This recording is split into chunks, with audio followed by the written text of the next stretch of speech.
नमस्कार विद्यार्थी मित्रांनो, मी प्राध्यापक डॉक्टर सिद्धार्थ भगवान जाधव, इतिहास विभाग प्रमुख श्रीमती नानकीबाई वाधवानी कला महाविद्यालय यवतमाळ तथा सदस्य महाराष्ट्र राज्य पाठ्यपुस्तक निर्मिती मंडळ पुणे। विद्यार्थी मित्रांनो, आजच्या व्हिडिओमध्ये आपण संत गाडगेबाबा अमरावती विद्यापीठाच्या BA भाग 1 मधील इतिहास या विषयाच्या संदर्भातील सेमिस्टर पहिले किंवा सम्राट अशोकाचा धर्म हे पाहणार आहोत। विद्यार्थी मित्रांनो, मागच्या व्हिडिओमध्ये आपण चंद्रगुप्त मौर्य आणि चंद्रगुप्त मौर्याच्या संदर्भात माहिती पाहिली। चंद्रगुप्त मौर्याने कशा पद्धतीने सत्ता प्राप्त केली, चाणक्याने कशा पद्धतीने त्यांना मदत केली, या संदर्भात सविस्तर माहिती मागच्या व्हिडिओमध्ये आपण पाहिली। आजच्या व्हिडिओमध्ये आपण सम्राट अशोकाचा धर्म किंवा सम्राट अशोकाचा धम्म हे पाहणार आहोत। विद्यार्थी मित्रांनो, सर्वात महत्त्वाचे म्हणजे आजच्या व्हिडिओमध्ये तुम्हाला व्हिडिओच्या डिस्क्रिप्शन मध्ये PDF फाईल मिळणार आहे, जी तुम्हाला परीक्षेच्या दृष्टीने आणि अभ्यासासाठी उपयुक्त ठरणार आहे। विद्यार्थी मित्रांनो, पाहणार आहोत सम्राट अशोक अँड हिज धम्मा। विद्यार्थी मित्रांनो, चंद्रगुप्त मौर्य भारतातील असा पहिला शासक होता की ज्याने भारतामध्ये अखंड भारताचे स्वप्न पाहिले आणि ते पूर्णत्वास नेले। हे अखंड भारताचे स्वप्न चाणक्यांच्या मदतीने त्यांना पूर्ण करता आले। प्राचीन भारताचा अभ्यास जर करायला गेलो तर मौर्य घराणे हे सर्वात प्रसिद्ध पराक्रमी असे घराणे होते। चंद्रगुप्त मौर्याने इसवी सन पूर्व 322 ते इसवी सन पूर्व 298 या कालखंडात राज्य केले। मित्रांनो, तुम्हाला प्रश्न पडला असेल की इसवी सन पूर्व म्हणजे नेमकं काय? इसवी सन हे माहिती होतं, पण इसवी सन पूर्व म्हणजे काय, त्याचं थोडं विश्लेषण मी या ठिकाणी करतो। आपणास माहिती आहे की इतिहासाची कालगणना करण्याच्या अनेक पद्धती आहेत।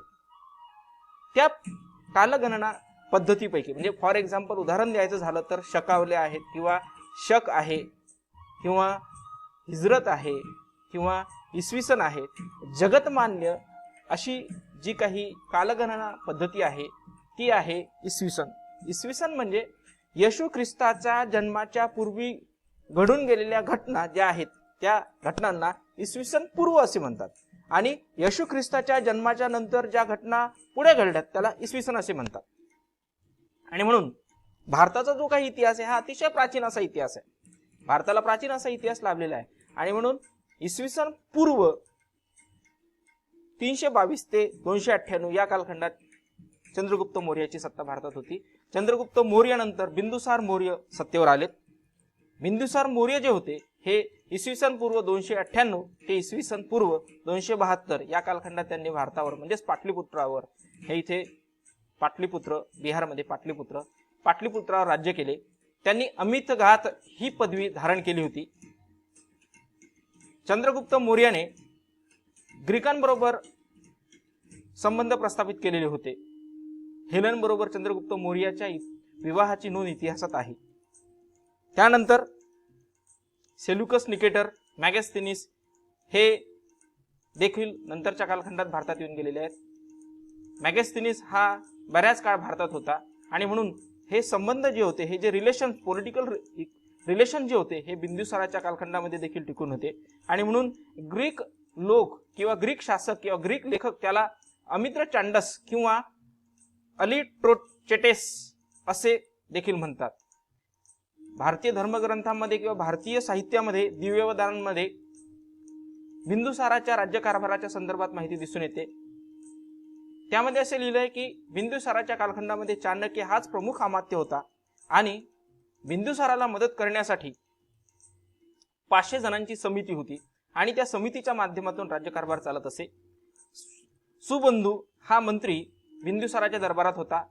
वास्तविक पाहता सुबंधूला चाणक्यांनीच दरबारात आणले होते बिंदुसाराच्या, पण तो नंतरच्या कालखंडामध्ये प्रचंड द्वेष करायला लागलेला आहे, आणि सुबंधू आणि बिंदुसार यांच्याकडून चाणक्यांचा अपमान होतो, आणि त्यामुळे चाणक्य वनात निघून जातात। बिंदुसाराच्या ही नंतर बाब लक्षात आली की आपल्याकडनं चूक झालेली आहे, पण नंतर पुन्हा चाणक्याने दरबारात प्रवेश केला नाही। तिबेटियन इतिहासकार लामा तारानाथ बिंदुसाराच्या संदर्भात सांगतात की बिंदुसाराने 25 वर्षाच्या राज्यकारभारामध्ये 16 राजांवर पराभव केलेला होता आणि बिंदुसाराचे जे राज्य होते हे अरबी समुद्रापासून तर बंगालच्या उपसागरापर्यंत होते. बिंदुसाराला 16 राण्या होत्या आणि या 16 राण्यांपासून 101 पुत्र या बिंदुसाराला होते. त्यापैकी ही सगळी माहिती जी आहे ही सगळी माहिती राणीच्या शिलालेखातून मिळते. बिंदुसाराचा आवडता पुत्र जो होता तो सुशीम होता आणि बिंदुसारानंतर मौर्य घराण्याच्या राज्यकारभाराची जबाबदारी सुशीमवर द्यावी अशी बिंदुसाराची इच्छा होती.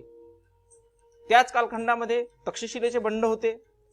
सुशीम हा तक्षशिलेचा राज्यपाल असतो, पण सुशीमला ते बंड क्षमता आले नाही. शेवटी अशोक जातो. याची सविस्तर माहिती आपण पुढे पाहणारच आहोत. आपण आधी पाहू की त्यांचा जन्म इसवी सन पूर्व 304 मध्ये झाला.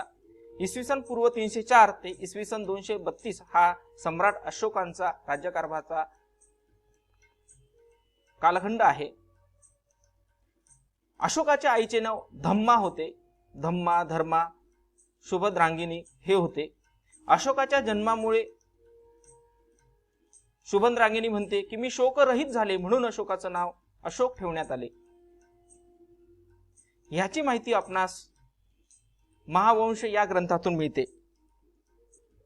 अशोक दिवसेंदिवस मोठा होत गेला, तसाच बिंदुसार आणि अशोक यांचे संबंध दुरावत होत गेले, कारण बिंदुसाराची खरी माया सुशीमवर होती.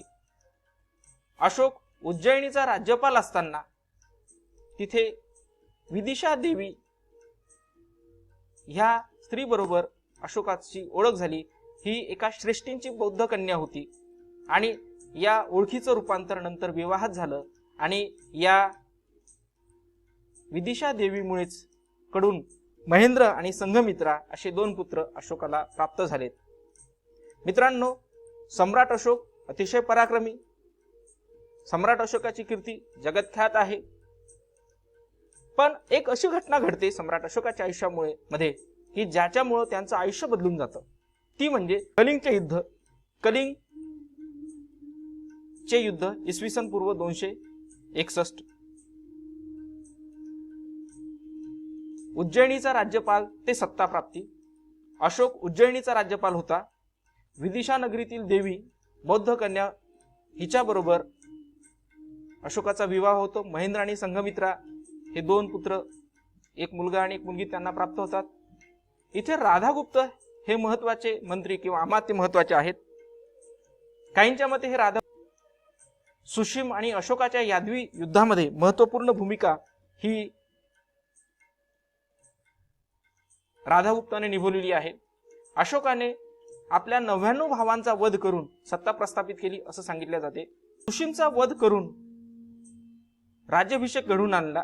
इसवी सन पूर्व 269 मध्ये बिंदुसाराच्या मृत्यूनंतर 4 वर्षांनी सम्राट अशोकाने आपला राज्याभिषेक घडवून आणला आणि देवान प्रिय अशी पदवी धारण केली. ह्याची माहिती आपणास मस्की येथील शिलालेखात मिळते. कलिंगचे युद्ध, वास्तविक पाहता कलिंगचे युद्ध का झाले, आपण कलिंग नेमकं कुठे आहे हे बघू. हा भारताचा नकाशा आणि या भारताच्या नकाशामध्ये इथे ओरिसा या ओरिसा जवळ कलिंग नावाचं राज्य होतं, जे की अतिशय पराक्रमी असं राज्य होतं. त्यांनी कधीही शरणागती पत्कारली नव्हती. कलिंग चंद्रगुप्ताच्या कालखंडामध्ये काश्मीर आणि कलिंग हे 2 प्रांत असे होते की जे मौर्य साम्राज्यात विलीन झालेले नव्हते. कलहंच्या रजतरंगिणी या ग्रंथामधून अशोकाने काश्मीरवर विजय मिळवला आणि धर्मारिणी येथे एक मंदिर बांधले, म्हणजेच काश्मीर अशोकाच्या ताब्यामध्ये आला. कलिंग युद्धाची माहिती आपणास 13व्या शिलालेखातून मिळते. कलिंग आर्थिकदृष्ट्या अतिशय संपन्न असे राज्य होते, व्यापारी केंद्र होते. तसेच खारवेल हे जे काही बंदर होतं हे अतिशय महत्वपूर्ण बंदर होतं आणि जो व्यापार चालायचा कलिंगचा किंवा कलिंगच्या माध्यमातून जो व्यापार आग्नेय आशिया बरोबर चालायचा, हा जो व्यापार होता हा व्यापार फार महत्वपूर्ण होता. मौर्यांना मोठ्या प्रमाणामध्ये चाचेगिरीला समस्येला तोंड द्यावे लागत असे. आशिया देशांशी व्यापार होत असे आणि हस्तिदंताच्या वस्तूंसाठी कलिंग हे प्रसिद्ध होते. कलिंगचं युद्ध झालं. कलिंगच्या खारवेल राजाने किंवा कलिंगच्या राजाने मोठ्या शक्तीने प्रतिकार केला आणि कलिंगच्या युद्धामध्ये 1,00,000 सैनिक मृत्युमुखी पडले. 1,50,000 सैनिकांना कैद करण्यात आली. आणि हे सगळं पाहून, हे रणभूमी आणि हा सगळा रक्तपात किंवा हे सगळं युद्ध पाहून अशोकाचं मन द्रवित झालं. अशोकाला वाटलं की हे कशासाठी, आणि म्हणून अशोकाला फार पश्चाताप त्या गोष्टीचा झाला. अशोकाचे मन द्रवित झाले. अशोक ज्यावेळेस रणभूमीमध्ये आला त्यावेळेस त्याला असं दिसलं की जिकडे तिकडे रक्ताचे पाट वाहते आहेत, कावळे गिधाड घिरट्या घालत आहे. आणि म्हणून अशोकाचं मन परिवर्तित झालं आणि म्हणून त्याने दिग्विजय धोरणाचा त्याग करून धम्मविजयाचे धोरण हाती घेतले. तलवारीच्या जोरावर प्रदेश जिंकण्यापेक्षा अहिंसा, शांतता, क्षमा यातून लोकांच्या मनावर अधिराज्य निर्माण करावे. आणि म्हणून रणभूमीतून क्षीण झालेला अशोक शेवटी बुद्ध धम्माकडे. अशोकाच्या आयुष्यावर चिरकाळ परिणाम करणारा आणि आत्मचिंतन करण्यास विवश करणारं असं कलिंगचं युद्ध इसवी पूर्व 261 मध्ये झालं.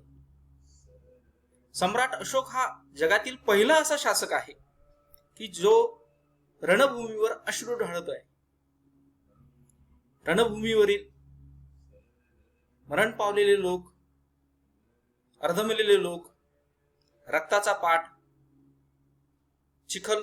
रक्ताचा चिखल, गिधाड, कावळे हे सगळे पाहून त्याचं मन अतिशय विचलित झालं आणि तो रणभूमीवरच विवश झाला. त्यावेळी बदंत उपगुप्त किंवा निग्रोध, सुशीमचा पुत्र देखील काही ठिकाणी उल्लेख आहे. म्हणून बदंत उपगुप्त यांनी सम्राट अशोकाला बौद्ध धर्माकडे नेले, बौद्ध धर्माची दीक्षा दिली. सम्राट अशोक राज्याभिषेकाच्या 24व्या वर्षी धर्मयात्रेस निघतात, प्रारंभ करतात आणि आपल्या राज्यकारभारामध्ये किंवा आपल्या शासनात पशुहत्या बंद करतात, शिकारीवर बंदी आणतात, धम्मयात्रा प्रारंभ करतात आणि भगवान बुद्धाच्या पावन स्पर्शाने जी भूमी पवित्र झालेली आहे अशा प्रत्येक ठिकाणी ते निघतात आणि त्या तीर्थक्षेत्रांना भेटी देतात. लुंबिनी हे लुंबिनीचं ठिकाण आहे. लुंबिनी ज्या ठिकाणी भगवान बुद्धाचा जन्म झाला असं हे लुंबिनी ठिकाण, त्या ठिकाणी भगवान बुद्ध जातात आणि त्यांनी या ठिकाणी हा स्तंभलेख कोरून ठेवलेला आहे. हा जो स्तंभलेख आहे हा ब्राह्मी लिपीमध्ये म्हणजे धम्मलिपीमध्ये लिहिलेला आहे. आणि या स्तंभलेखामध्ये आपणास कळतं की या ठिकाणी भगवान बुद्धाचा जन्म झालेला आहे.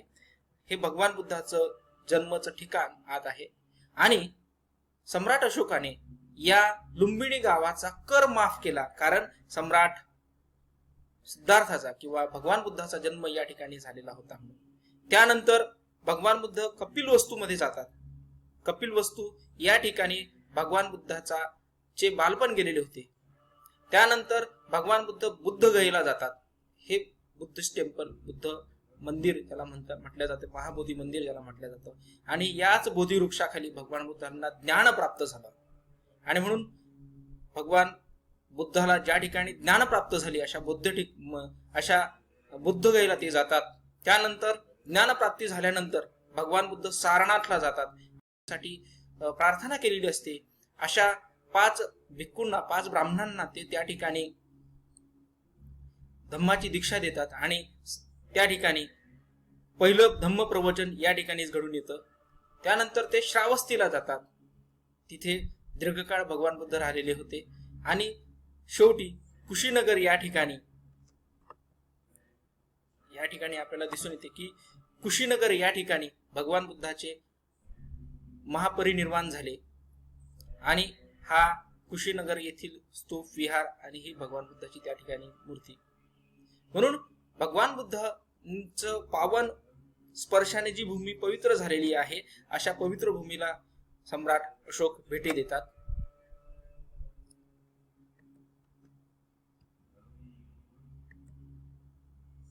नेमका अशोकाचा धम्म म्हणजे काय आपण पाहू आता. सम्राट अशोकाचा धर्म म्हणजे एक प्रकारची नीतिसंहिता होती.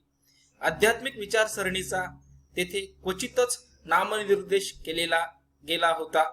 मानवाच्या दैनंदिन सदाचारी जीवनांनाच तेथे प्रामुख्याने विचार केला गेला. उदाहरणार्थ आई, वडील, वडीलधारे माणसे यांच्या आज्ञेचे पालन करावे, गुरूंचा सन्मान करावा, ब्राह्मण व ब्राह्मणांशी योग्य वर्तन करावे, नौकर आणि गरीब यावर दया करावी, अहिंसा, परधर्म सहिष्णुता, दातृत्व, दया, प्रामाणिकपणा, सदाचार इत्यादी नीती तत्वांचा उल्लेख अशोकांनी आपल्या शिलालेखातून केलेला दिसून येतो.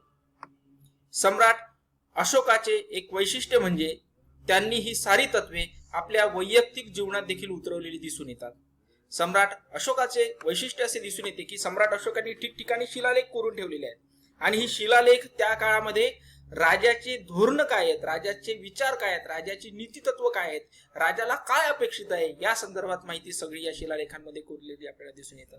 हा वैशालीचा शिलालेख, स्तंभलेख आणि हे शिलालेखावरती ब्राह्मलिपी कोरलेली अशी दिसून येते. त्यानंतर बौद्ध धर्माला राजाश्रय दिला. कलिंग युद्धानंतर उपगुप्ताने म्हणजेच निग्रोधांनी अशोकाला बौद्ध धर्माची दीक्षा दिली. बौद्ध धर्माला अशोकाने राजाश्रय दिला व उर्वरित आयुष्य धर्माच्या प्रसारासाठी व्यतीत केले. अशोकाने पाटलीपुत्र येथे इसवी सन पूर्व 243 मध्ये धम्म परिषदेचे किंवा धम्म संगिणीचे आयोजन केले आणि या धम्म संगिणीमध्ये चे अध्यक्ष मोगलीपुत्र तिस्सा हे होते.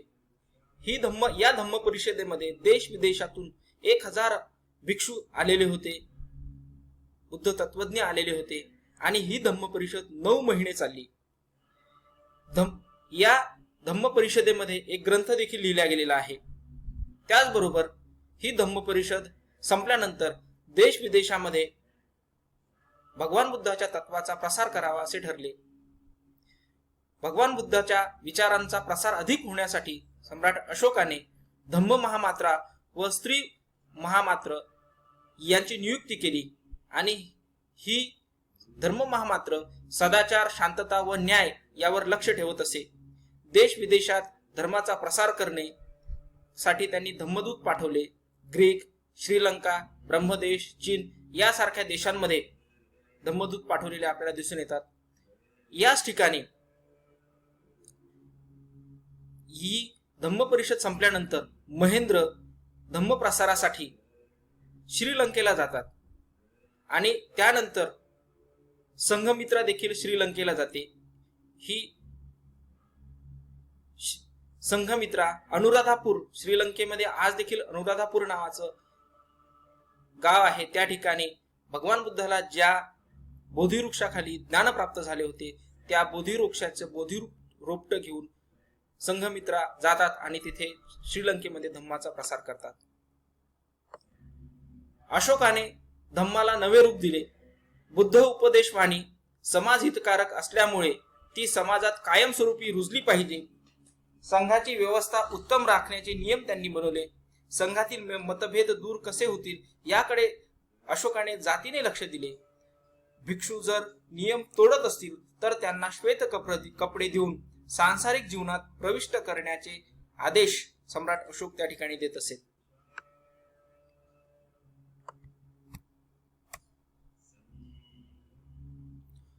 सम्राट अशोकाने अनेक लोकोपयोगी कार्य केलेत. सम्राट अशोकाने बौद्ध तत्वज्ञान प्रत्यक्ष जीवनात उतरवले. दया, दातृत्व, सहिष्णुता या गुणांची त्याने जोपासना केली आणि पंचशील उपदेश शिलालेखांवर कोरलेत. प्राणी हत्या बंद केली. दरबारात प्राणी हत्या वर मर्यादा आणल्यात. राजवाड्यातील मांसाहार कायमस्वरूपी बंद केले. करमणुकीचे शिकार खाते बंद केले. धम्माच्या नावावर होणारी पशुबळी अशोकांनी बंद केल्या. इतकेच नाही तर वैद्यकीय सेवा पशु आणि मानवांकरता सुरू केल्यात आणि ठिकठिकाणी इस्पितळे उभारलीत. प्रवाशांना प्रवासात उपयोग व्हावा म्हणून ठिकठिकाणी विहिरी खोदल्यात. रस्त्याच्या दुतर्फा झाडे लावलीत. विश्रांतीसाठी धर्मशाळा निर्माण केल्यात आणि 8 मैलावर विहिरी खोदलेल्या आपल्याला दिसून येतात. अशोककालीन वास्तुकला हे फार महत्वाचं आहे. अशोककालीन वास्तुकला मानव जातीच्या विकासाचा अभ्यास केल्यास अशोकापूर्वी इमारती भवने ही लाकडाची होती.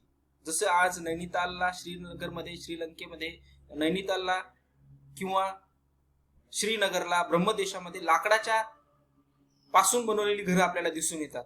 तशीच घरं अशोकाच्या पूर्वी बनवल्या जात असत. पण सम्राट अशोकाच्या काळात इन्फ्रास्ट्रक्चरमध्ये, कन्स्ट्रक्शनमध्ये किंवा वास्तुकलेमध्ये परिवर्तन घडून आले. अशोकाने दगड चुना वापरून वास्तू निर्माण करण्यास प्रारंभ केला. ह्या इमारती बांधण्याची जी काही शैली होती ही पर्शियातून अवगत केली असावी, कारण बिंदुसारापासून, चंद्रगुप्तापासून पर्शियांबरोबर भारताचे राजकीय संबंध त्या ठिकाणी होते. अशोकाच्या काळात वास्तुकला अत्यंत प्रगतशील होती, प्रगतीपथावर होती. सांचीचा स्तूप जो आहे हा अशोकाच्याच काळामध्ये निर्माण झाला. हे जे तोरण आहे हे अशोकाच्या काळात बांधल्या गेलं. शिलालेख, स्तंभलेख ही उदाहरणे देता येतील. महेंद्र माता राणी विदिशा देवीमुळे प्रेरित होऊन सांचीचा स्तूप बनवण्यात आला. भगवान बुद्धाचे शिष्य च्या अस्थि धातूंवर सांचीचा शिलालेख, सांचीचा हा स्तूप उभारण्यात आलेला आहे. सारीपुत्त आणि मोतीलाल यांच्या अस्थि धातूंवरती हा सांचीचा स्तूप उभारण्यात आला होता. महेंद्र सांचीवरूनच सिंहलदीप म्हणजे श्रीलंकेला प्रव्रजित होऊन गेले. हा जो काही किंवा सम्राट अशोकाने ठिकठिकाणी स्तंभलेख कोरलेत. भारताची जी राजमुद्रा आहे ही राजमुद्रा देखील सम्राट अशोकाच्याच काळातील आहे. बघा हे दगड जे आहे हा किती चोपडा आहे आणि किती कलाकुसरीने याच्यावर काम केलेले दिसून येतं. आणि हे सगळेच्या सगळे भगवान बुद्धाच्या विचारधारेवर चारही दिशेने दर्शन करणारे किंवा चारही दिशेवर नियंत्रण ठेवणारे ही राजमुद्रा नंतरच्या काळात आपण स्वीकारलेली आपल्याला दिसून येते. त्यानंतर अशोकाचे शिलालेख. धर्मप्रसारासाठी भारतात अनेक ठिकाणी शिलालेख, स्तंभलेख करून ठेवले. शिलालेख हे सामान्य लोकांना समजतील अशा लोकभाषेतून म्हणजेच खरष्ट आणि धम्मलिपी म्हणजेच ब्राह्मी लिपीतून चा वापर केलेला आहे. धर्मप्रसाराची माहिती तर त्यातून देतातच, परंतु अशोकाची राज्य व्यवस्थेचे दर्शन देखील शिलालेखातून मिळते. अशोकाच्या शिलालेखातून अधिकारी आणि त्यांना करावया लागणाऱ्या कामाचे स्वरूप या शिलालेखातून कळते. अशोकाचे 34 शिलालेख उपलब्ध आहे. त्यातून समाजाच्या सांस्कृतिक जीवनाचे दर्शन आपणास घडते. हे अशोकाचे ठिकठिकाणी शिलालेख आढळून येतात.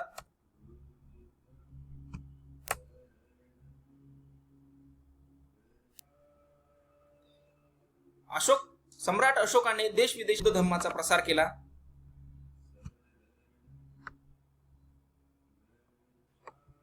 तिसऱ्या धम्म परिषदेनंतर किंवा धम्मसंगीतीनंतर असा ठराव मांडण्यात आला की बौद्ध धम्माच्या प्रसारासाठी विदेशात देखील प्रयत्न करावेत. त्या अनुषंगाने सम्राट अशोकाने धम्म प्रसारासाठी सांस्कृतिक मंडळाची निर्मिती केली. महेंद्र आणि संघमित्रा ह्या आपल्या मुलांना त्यांनी बोधी वृक्षाची फांदी देऊन श्रीलंकेत पाठवले. त्यांनी धर्माच्या प्रसारासाठी उत्कृष्ट कार्य केले. त्यांच्या प्रयत्नामुळेच सुवर्णभूमी, ब्रह्मदेश, जावा, सुमात्रा यासारख्या आग्नेय देशामध्ये बौद्ध धर्माचा प्रसार झाला. त्याचबरोबर सिरिया, इजिप्त, मेसोडेनिया, एपिरस इत्यादी ग्रीक संस्कृतीच्या वर्चस्वाखाली प्रदेशात देखील प्रसारक पाठवलेत. थोडक्यात आशिया, आफ्रिका व युरोप या त्रिखंडात अशोकाने धम्मदूत पाठवलेत. बुद्धाच्या धर्माला वैश्विक धर्म बनवण्याचे महान कार्य सम्राट अशोकाने केले. अशोकाच्या पूर्वी बौद्ध धर्म फक्त भारतापुरताच मर्यादित होता, परंतु अशोकाच्या मुळे बौद्ध धर्म हा विश्व धर्म बनलेला आपल्याला दिसून येते. अशा प्रकारे अशोकाचा धम्म आहे. धन्यवाद विद्यार्थी मित्रांनो, आपण हा व्हिडिओ बघितला. धन्यवाद. आपण पुन्हा भेटू.